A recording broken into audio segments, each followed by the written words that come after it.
Work SHIGOTO.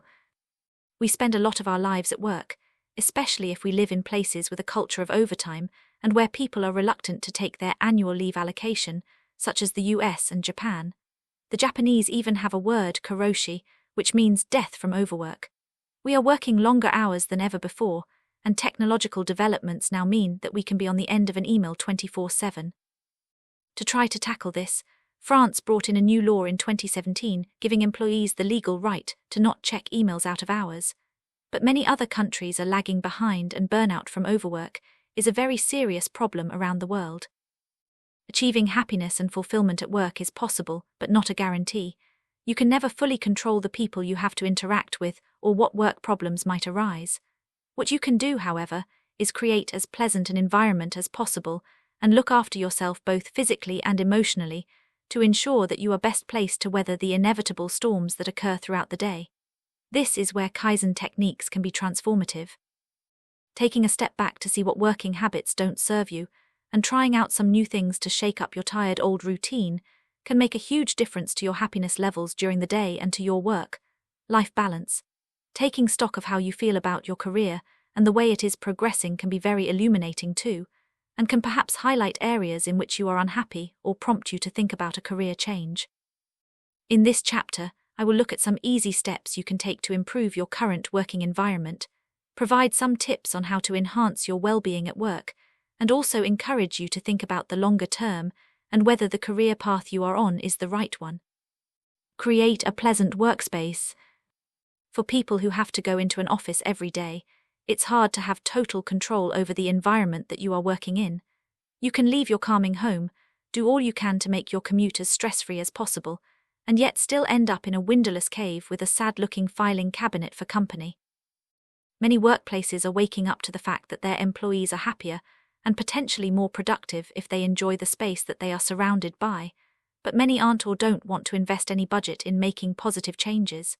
Whatever your situation, there are a number of really small things you can do to make your workspace a nicer and more stimulating environment. As with everything Kaizen, the first thing to do is to take a step back and take stock. Think about ways in which you can make your working environment more pleasant. Have a look at your desk space and think about the lighting. Are you getting enough daylight? Do you have nice lamps, or is it just horrible strip lighting overhead? Personalization. Does the space feel like your own? Green things. Can you see plants and trees? Posture. Does your chair support you properly? Can you reach your keyboard without having to lean forward? Is the top of your screen at eye-level height? Clutter. Do you have papers scattered everywhere? Is there an old gym kit or lunchbox festering underneath your desk? Storage. Do you have enough, and is it the right type? Once you have done an honest assessment, think of very small ways that you could improve the space. In an ideal world, your office would pay for all of these improvements, and it is always worth asking if there is any budget. You should also definitely consult your HR department or office manager if you are experiencing aches and pains from the way that you sit, or if you don't get any daylight. Over the page are some ideas for very small things you can try that will transform your day, even if there isn't a huge budget. Get as much daylight or white light as possible. Several studies have shown that employees without any access to natural light will get less sleep at night, report poorer sleep quality, feel less inclined to do physical exercise, and generally report a worse quality of life than their counterparts who do have access to natural light. 27. If you don't have access to natural light, then talk to your office manager or line manager about whether any changes can be made. Can you operate a desk rotation system with those who do have light desks, or can the office invest in white lamps for those who don't? Surround yourself with photos and uplifting things.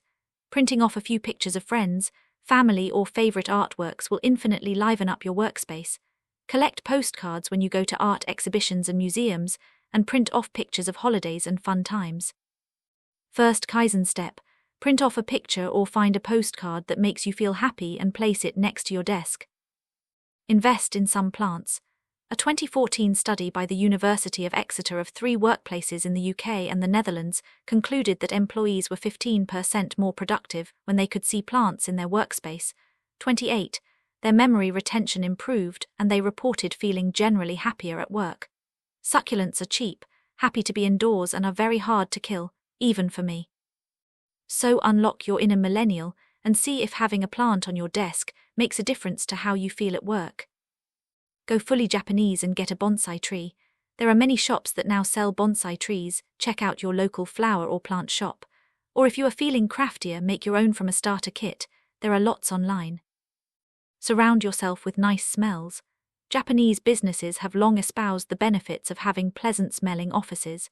A 1985 study by Professor Shizuo Tori at Toho University discovered that the use of essential oils in the office can have a stimulating and relaxing effect.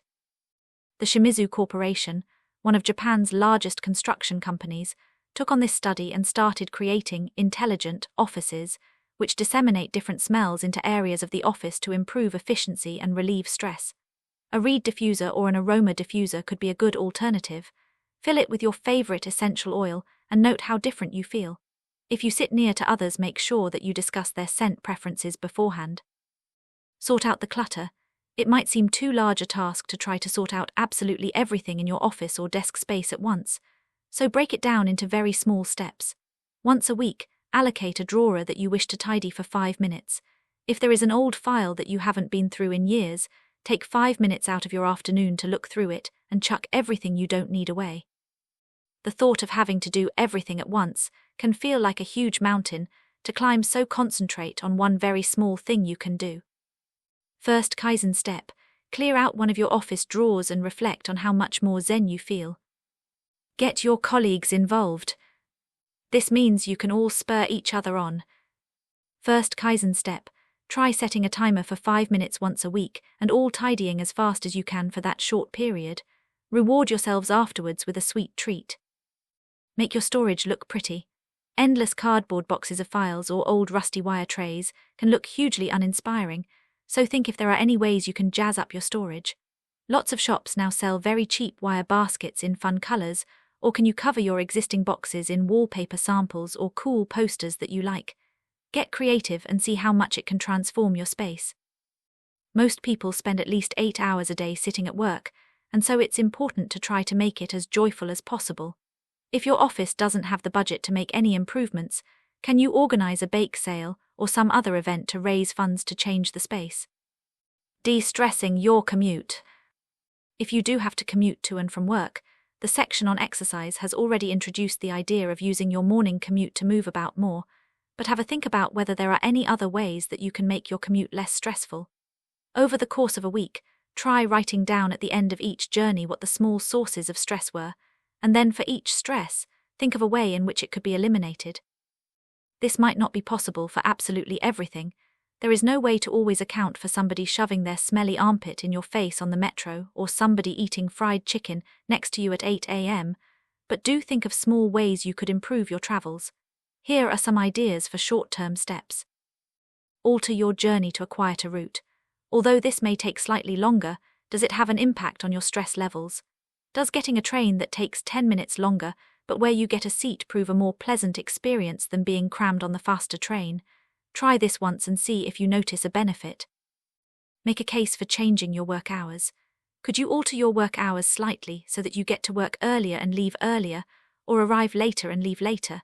More and more workplaces are waking up to the idea of flexible working hours. It may be that it helps a lot with childcare or helps with the fact that you are more productive in the morning or not a morning person at all.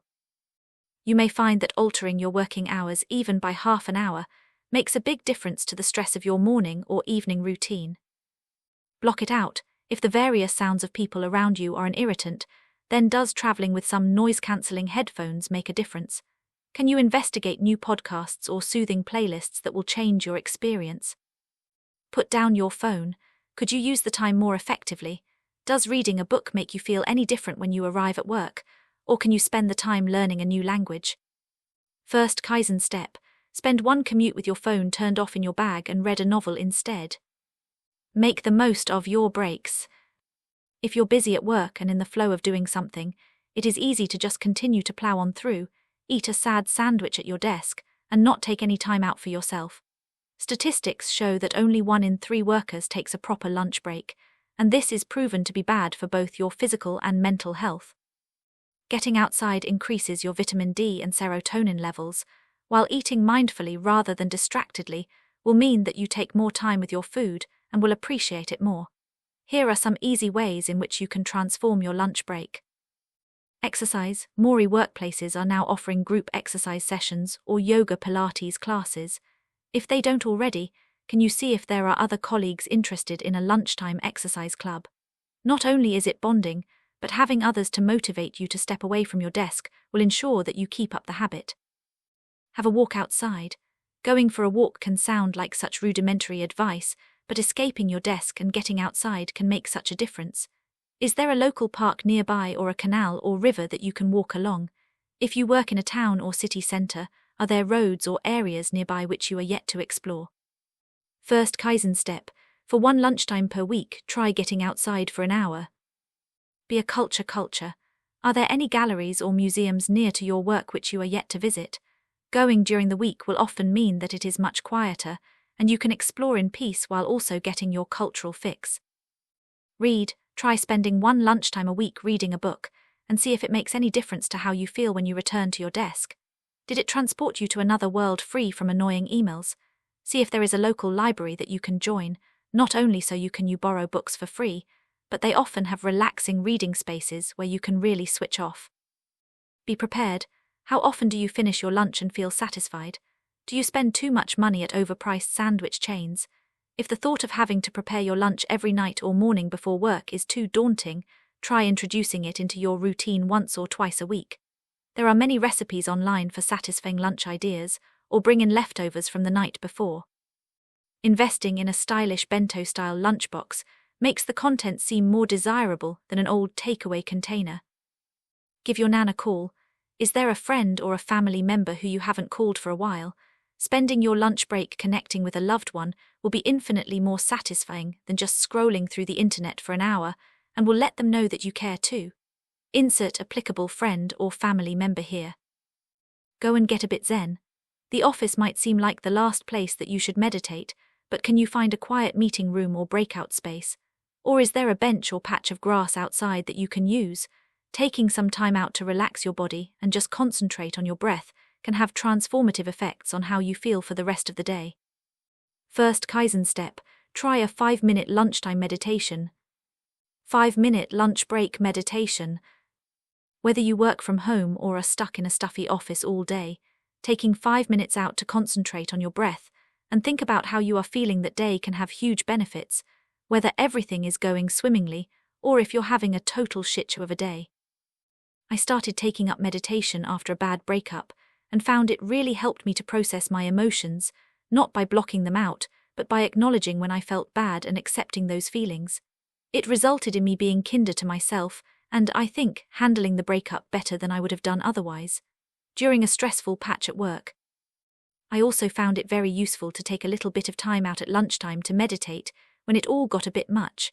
I would return to my desk feeling much calmer and far more inspired to work hard in the afternoon. There are plenty of guided meditation apps that you can download to your phone or videos that you can stream on YouTube. These are particularly useful if you want to get into doing longer meditation sessions. If you are new to meditation though, and not sure if you'll like it, here is a really quick 5-minute exercise to try. It is super easy and can be done literally anywhere you like. Find a quiet space to sit down where you are free of distractions.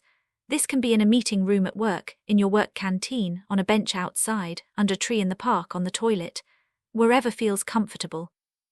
Set a 5-minute timer on your phone or watch. Close your eyes, or if you don't want to close your eyes in a public place, then try to relax them and gently focus on a specific spot. Start to pay attention to your breathing. Is it shallow or strained in any way? Can you make it deeper? Do this for 10 breaths. Then expand your awareness out to your wider body. How do you feel today? Once you have thought about how you feel and you have acknowledged any emotions, take out your awareness even further to the environment around you. What can you hear? Or is it just silence? Are there any smells? Finally, return to the breath and concentrate on slowly breathing in and out until the timer goes off. Your mind will probably start to wander during this part, but if or when it does, acknowledge the thoughts, let them pass over you, and then return to your breath. When the time is up, gently open your eyes or bring your focus back and take in your surroundings again. How do you feel? Are you calmer? You may find that your mind tends to wander more on certain days, especially if you are particularly stressed. Don't panic if this happens, it is all part of the process. If you find this exercise useful, then try introducing it into your lunchtime routine once or twice a week.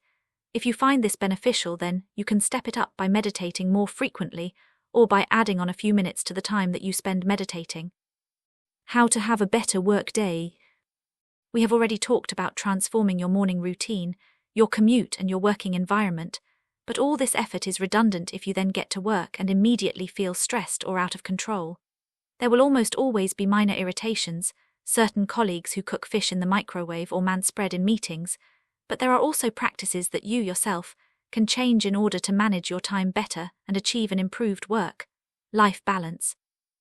In order to establish some of the things you might want to change, it is a very good idea to take a step back and really interrogate the ways in which you are working. Could you be happier at work? What are your current grievances? Are there any quick wins for ways that you can improve things? Have a think about the following. Do you have a good work-life balance? Do you regularly work over your contractual hours? If so, is it because you are expected to? Is there a culture of presenteeism? What are your relationships like with your coworkers? Do you like your boss? If you manage people, do you think that you do a good job of it? Do you like the company ethos in general? Do you feel challenged and motivated in your work? Do you take regular breaks? How do you feel at the end of the working day? Tired, thirsty, hungry, frustrated, unfulfilled, like you have done your best? Keeping a work journal that's purely dedicated to how you feel at work over the course of a week can be really illuminating. At the end of each day, make a note of how you have felt at work that day and any problems that have arisen. Is there a particular person who is causing you grief? Did you manage to take breaks? Etc. Once you have interrogated how you are feeling at work, think of some small actions you can take to improve your working life. Email etiquette. For most of us, emails make up a major part of our working life. They are a constant source of stress, seemingly screaming for our attention. I have always worked in very email-intensive jobs and at times have found it impossible to keep on top of them. They can't be eliminated completely, but you may find that being mindful of their effect on you and changing your attitude towards them can make a big difference. Behavioral psychologists acknowledge that email is incredibly habit-forming because it mimics what is referred to as a variable interval reinforcement schedule. In layman's terms, this means that each email demands our attention because we keep chasing the next interesting one. Perhaps 1 in 20 emails we receive will be something of note, but we will keep checking regularly in order to seek out the gratification of that one important email, even when the rest is made up of spam or people complaining that the men's toilet is blocked. In the same way that gambling addicts keep playing the slots in Vegas waiting for their windfall, we keep waiting for the next interesting email. It might not sound as harmful, but the unconscious compulsion to check emails, especially when you're not at work, can form a bad habit that can have huge effects upon your social and home life. Even at work, it means that you are constantly flitting between tasks and not getting in the zone. Here are some small ideas for transforming your email etiquette. Don't check email on the way into work. A study released in 2018 revealed that half of all office workers were checking their emails on the way into work. 29. You aren't getting paid for this time, so make sure that it is all your own. First Kaizen step. Choose one morning a week where you don't check on emails or think about work at all until you reach the office. Turn off email notifications. Do you find that you are often working on one task, and then suddenly an email pops up and immediately demands your attention? This happened to me a lot, but then I accidentally turned off my email notifications and suddenly found that I could concentrate far more easily on one thing at a time. It was like Einstein's apple tree moment, but only slightly less revolutionary. Designate times of day to check email. This will depend on the nature of your work, but if you have a job that requires a mixture of tasks, then think about whether you can be off email for periods of time each day in order to get the other tasks done. Rather than constantly trying to multitask between answering emails and other tasks, you will find that you are far more productive if you concentrate on doing one thing well for a prolonged period. Close down your email and focus on a creative task that needs your full attention for a set period of time. Then return to your emails when you are done. I find that I have hardly ever missed anything by being away from my emails for half an hour or 45 minutes. If people need you urgently, then they will ring or come to find you. Keep only urgent things in your inbox. If you receive lots of emails every day and find that you have a humongous inbox that keeps you awake at night, try starting to keep only emails that you need to action in your actual inbox. Everything else can be filed into folders and searched for later. It can be hard to start doing this if you already have a huge inbox to clear, so try moving all of your inbox into a folder and then moving out the urgent tasks. You can then clear the messages in the folder when you have more time.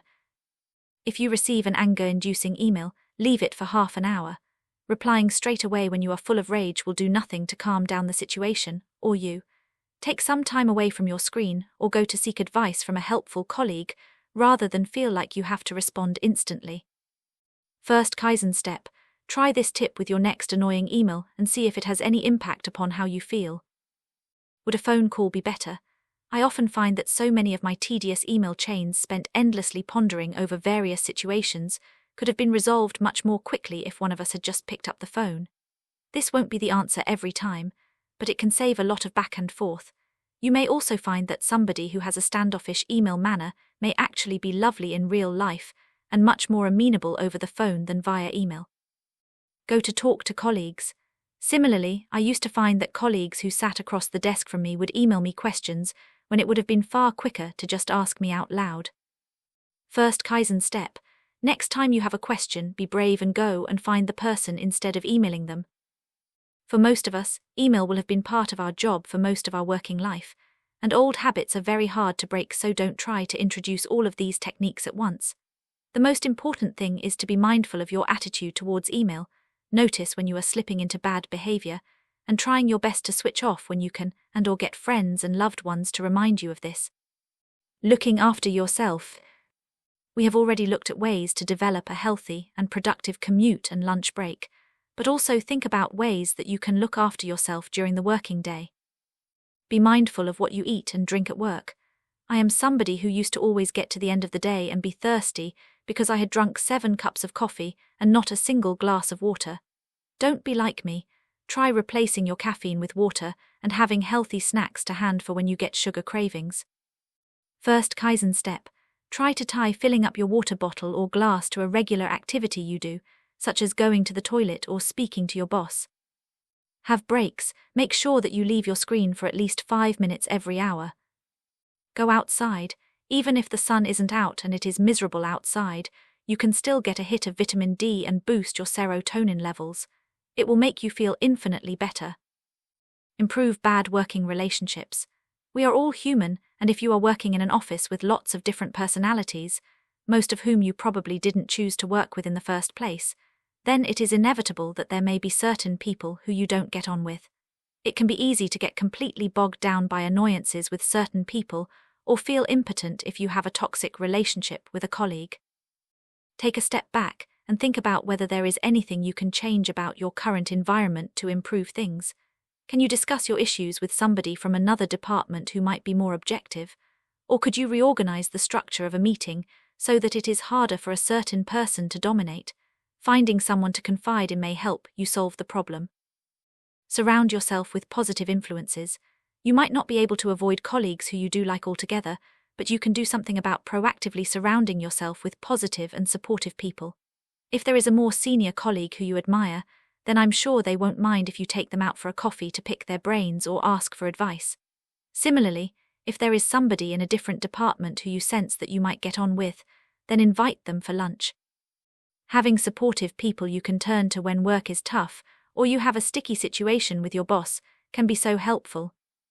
Attention, freelancers. If you are a freelancer or work from home, it can be easy to work propped up in bed with your laptop burning into your lap, until you realize that the only human contact you have had all day was with the postman, and that you haven't worn anything but loungewear since the weekend. Can you tell that I talk from experience? If you are fortunate enough to have space for a home office, then use some of the tips in the previous section to create your own calming work environment. Often home offices become multifunctional rooms that double as a dumping ground for clothes and/or arm weights, for when you definitely start that routine to get Michelle Obama arms.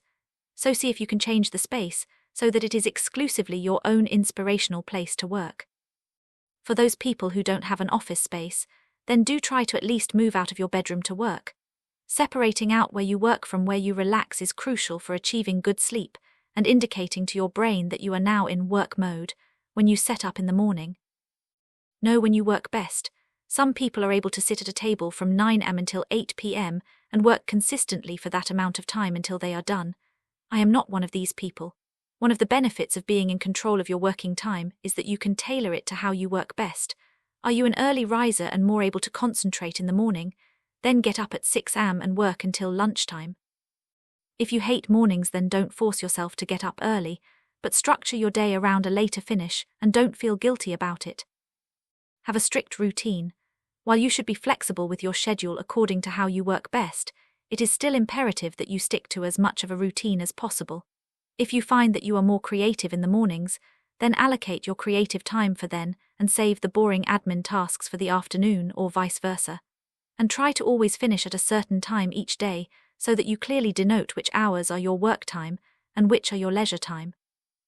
It can be so easy to let your work bleed into your personal life, so be sure to allocate set working hours, stick to them, and let others know of them so that they don't try to encroach into days or hours when you're not working. Get out of bed. Not everybody will have the luxury of a home office, but physically getting up and moving into another room will indicate to your brain that it is now time to work. It will also help your sleep environment by banishing any reminders of work from the bedroom. Change your scenery. I found that whenever I was in a creative rut, just going and working in a new place, whether that was the foyer of a museum, on a bench in the park, or a cool coffee shop, really helped. It doesn't have to be every day, but switching up your surroundings can have a huge effect on your creativity and productivity. First Kaizen step: designate one day a week to working in a different place to where you usually work. Remove reasons for procrastination. There are now lots of free programs you can download that will restrict social media and/or access to the internet altogether for a set amount of time. I am the sort of person who can accidentally fall down a social media hole for hours without realizing it, so I find that proactively restricting my access to the internet really helps my concentration. Schedule in procrastination time.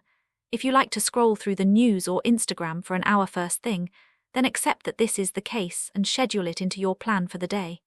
It will remove the associations of guilt and mean that you then have time to concentrate afterwards.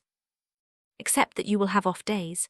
If you have a day where you feel creatively blocked or too tired and overwhelmed by what you have to do, this doesn't matter so much in an office where you are getting paid a regular salary. But if you are working for yourself and having to organize your own time, then it can make you feel so guilty. Be gentle on yourself. If you are able to close your laptop and give it a rest, then do so and start again the next day. Cultivate a support network. Working by yourself can be a lonely business, so it is imperative that you build up a community of other freelance pals. This can either be in a co-working space, if you have one, online, or formulated from people you meet networking, if you have a number of friends who work freelance. Then forming a WhatsApp group, in which you can bounce ideas off each other or moan about companies failing to pay you on time, can be such a source of comfort and sanity. Kaizen and career change. Making a change when you have been slogging away on the same career path for ages can be a scary and daunting prospect. It can seem like too much of a leap into the unknown when you are in a stable job with a regular income, even if your job doesn't feel right for you. Most people also don't have the luxury of being able to take a drop in wages in order to start again at the bottom of another career ladder. So this is where an incremental approach to change can be highly beneficial. Having a long-term goal of changing career and working towards it gradually can mean that you can test out whether you like your new chosen career first, perhaps without having to take much of a financial hit in order to do so, and consequently it won't feel quite as scary. You might not have a clear idea of what your dream career is, but it could be that you have a vague sense that you are unhappy in your current role, but are not sure what you really want to change. In this instance, it is best to take a step back and take stock. Write down a list of positives and negatives about your current role.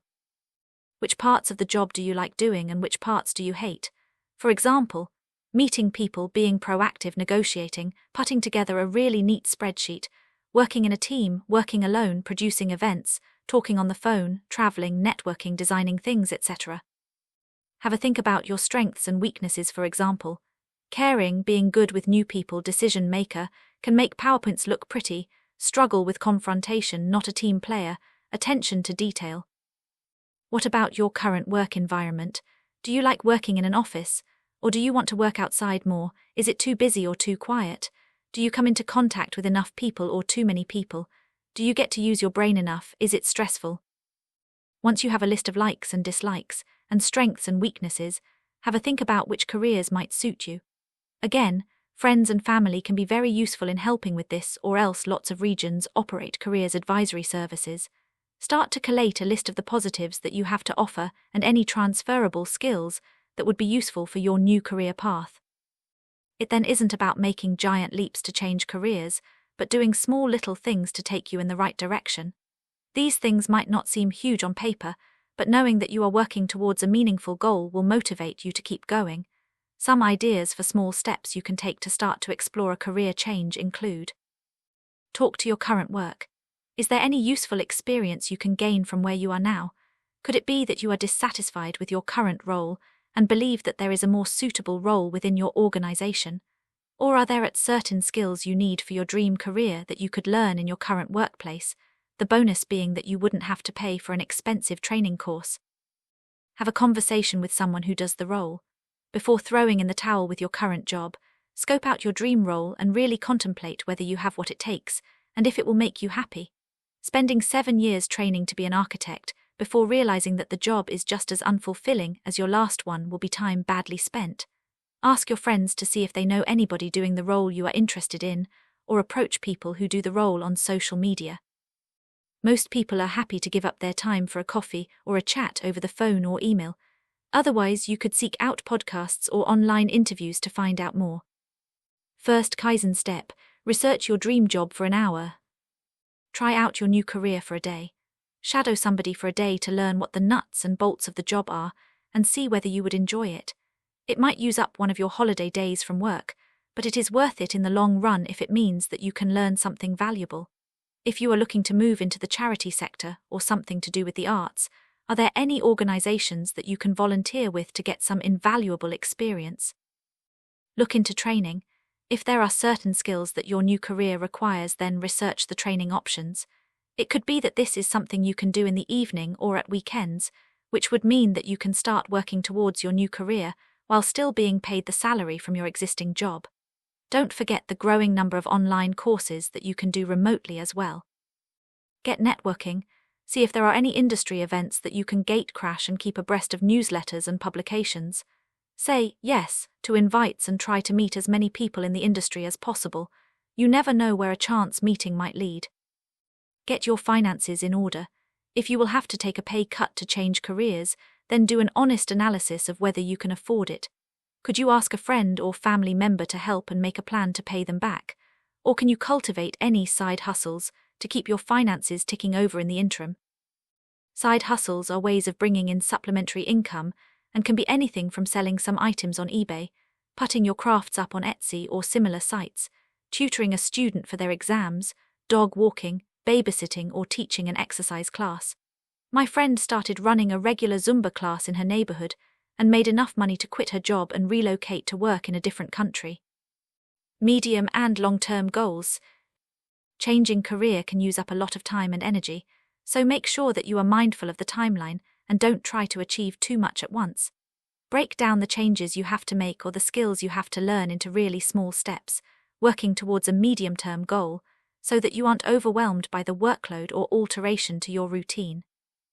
If you are already working, then voluntary organizations or training courses will usually aim to be as flexible as possible, and don't be afraid of asking for more time or some time off if you need it. If you are finding it tough to juggle an existing job with your efforts to change career, then take it as easy on yourself as possible, slow down if you can, and try to keep the reasons why you wanted a change at the forefront of your mind to keep you motivated.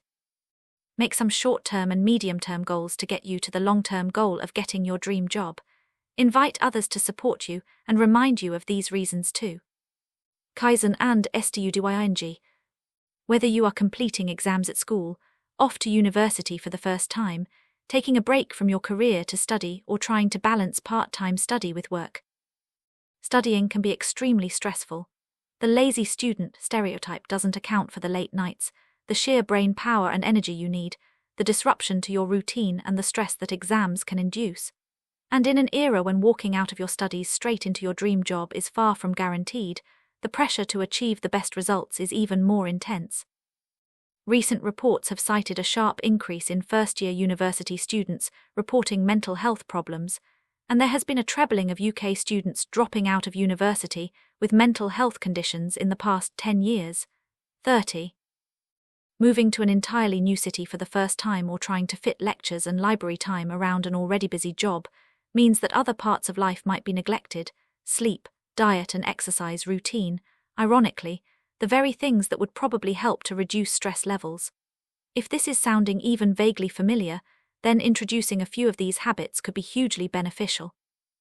Discover how you work best. Different studying techniques will work for different people.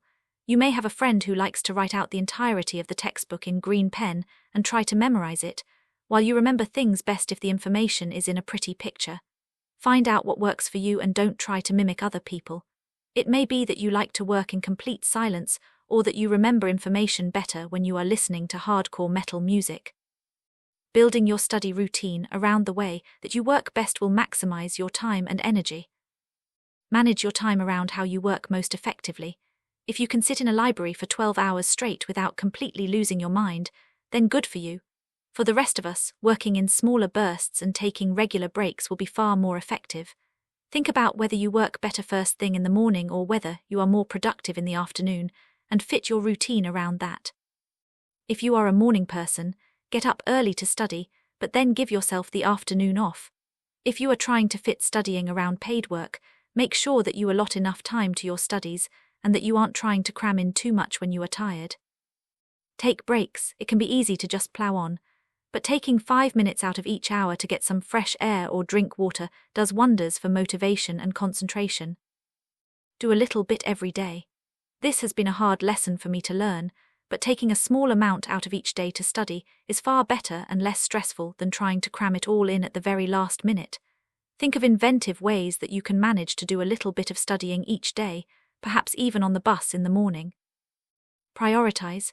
Be honest about your weaknesses and focus on those first, not on the easy stuff. For example, if you are learning a language and hate revising verb endings, then get this out of the way before practicing something that comes easier to you, like conversation. Keep track of every reference. Make a note of every page number or journal reference as you go along, as it is a total pain in the arse to have to go back through and find everything again. It might seem tedious at the time, but you will thank yourself at the end when you have mountains of footnotes to write. Study in a stimulating space. Rather than having one really boring wall that you stare at, try mixing up your study environment every so often. Having a different background will stimulate your brain. If you find it useful working with others, set up a study group with people on your course to break up the tedium of having to revise by yourself. Keep your goal in mind. When you are in the midst of revision or essay writing hell, it can be easy to forget why you are doing it in the first place. Writing reminders on sticky notes in your study space or changing your computer background to a picture of your goal will remind you why you are doing it. If you want to become a doctor, then hang a stethoscope in your eyeline to keep reminding yourself of what lies ahead. Keep track of your progress. It can be hard to see any sort of light at the end of the tunnel when you are in the middle of essay writing and revision. Try keeping a log of everything that you do each day, whether it is your word count for an essay or the various books that you have read, so that you can look back and appreciate how hard you have worked. Plan your day. Rather than looking at the day as an open-ended amount of time in which you have to cram in as much as possible, set yourself small achievable goals at the beginning of each day.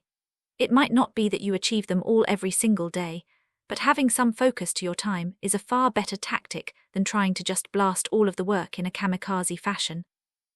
Reward yourself when it is over. If you can afford it, plan a short weekend break or treat yourself to something that you've wanted for ages. Knowing that there is a Turkish massage or a killer pair of boots waiting at the end of it all will help to keep you motivated. Look after yourself. It can be easy to neglect your mental and physical health when you are studying. Rather than taking an hour out of your evening to cook something healthy, you might often feel like grabbing something on the go and using the extra time for your work. But busy and stressful periods are actually the time when your body needs you to look after it the most. It is imperative to stay healthy, and it will help to improve your concentration and energy levels too. double win. Here are a few very small ways that you can continue to keep up good habits while you are studying. Don't overdo the caffeine. It can be easy to rely heavily on coffee when you are studying, but too much caffeine will dehydrate you and cause energy crashes.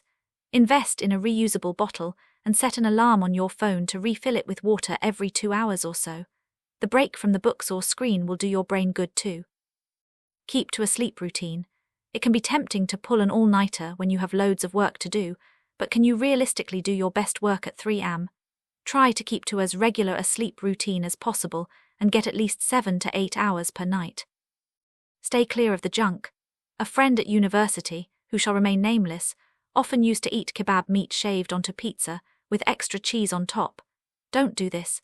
Your body will appreciate it a lot more if you consume foods that contain some basic nutrients during stressful periods. Batch cooking something healthy at the weekend that you can then eat during the week will save you money in the long run and you will feel so much better for it. First Kaizen step: get all of your course mates together and plan a super healthy meal to eat. Move your body. Spending time on exercise might seem like the last thing you should do. But stretching your limbs and moving about does wonders for stress and energy levels. If you don't have time to go to an exercise class, try a short yoga video when you first wake up. Practice mindfulness and breathing exercises. Devoting even 10 minutes a day to concentrating on your breath and releasing the tension in your body will have a huge de-stressing effect. First Kaizen step: practice the 5-minute lunch break meditation exercise on page 133.